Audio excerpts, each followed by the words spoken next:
बताइए, इससे ज्यादा मतलब इतनी मिक्स फीलिंग है उनकी इस बातों में, हास्यास्पद भी है। मुख्यमंत्री नीतीश कुमार जी का ये कहना चिंताजनक भी है। हास्यास्पद इसलिए कि भैया आप इस तरीके की बातें मुख्यमंत्री होकर कह रहे हैं, और चिंताजनक इसलिए कि आप इस तरीके की बातें प्रदेश के गृह मंत्री होकर आप कह रहे हैं। क्या आप अपराधियों को संरक्षण दे रहे हैं? अपराध को आप बढ़ावा दे रहे हैं? किसी प्रदेश के गृह मंत्री को आज तक इतिहास में मैंने कभी नहीं सुना कि वो बोले कि गोली चलाओ। आप इस तरीके से खुलेआम आप अपराधियों को आप कह रहे हैं कि गोली चलाओ। आप जिस प्रदेश के मुख्यमंत्री हैं उसी प्रदेश के आप गृह मंत्री भी हैं। आप जब इस तरीके की बातें बोलते हैं तो जनता में एक भय का माहौल उत्पन्न होता है। लोगों को लगता है कि अगर मेरे प्रदेश का गृह मंत्री, मुख्यमंत्री ही सुरक्षित नहीं है, अगर उसके ऊपर अगर गोली चल सकती है तो प्रदेश में किसी पे भी गोली चल सकती है। और जब मुख्यमंत्री नीतीश कुमार जी ने इस तरीके के बयान दिए हैं, प्रदेश में हत्याओं का सिलसिला बढ़ा है।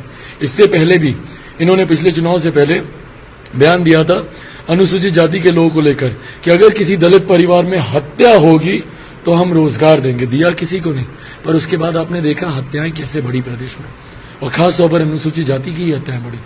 आज जब वो इस तरीके का बयान दे रहे हैं, भाई मेरी समझ के परे है, मुख्यमंत्री जो कि 16 साल से हों, आप गृह मंत्री हैं, आप इस तरीके की बातें, गोली चलवाने मरवाने की बातें आप बोल भी कैसे सकते हैं? इसकी जितनी निंदा की जाए, और ये कहीं ना कहीं इनके राजनीतिक पतन को दर्शा रहा है।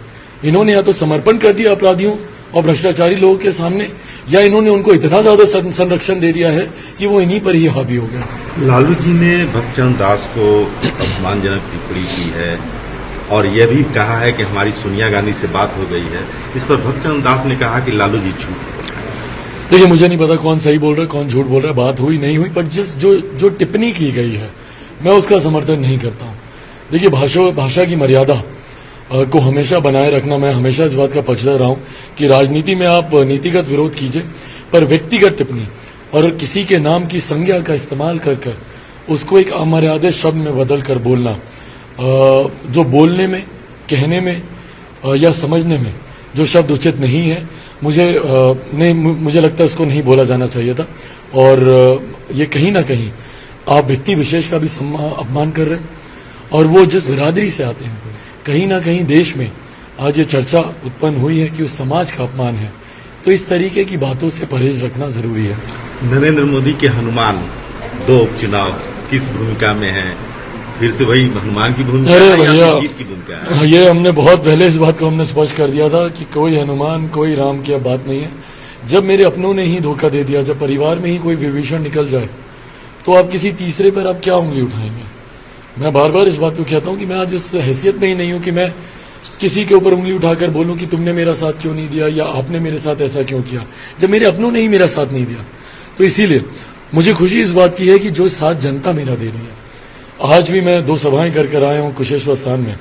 इससे पहले आमतौर पर चुनाव में हम लोग एक सभा करते हैं और एक सभा में की भीड़ से हम लोग को अंदाजा लगता है कि भैया माहौल क्या है।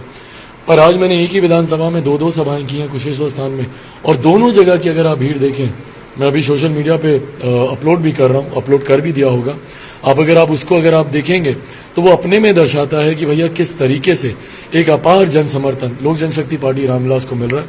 और ये मेरे विश्वास को बढ़ाता है कि बिहार फर्स्ट, बिहारी फर्स्ट के साथ इस बार जनता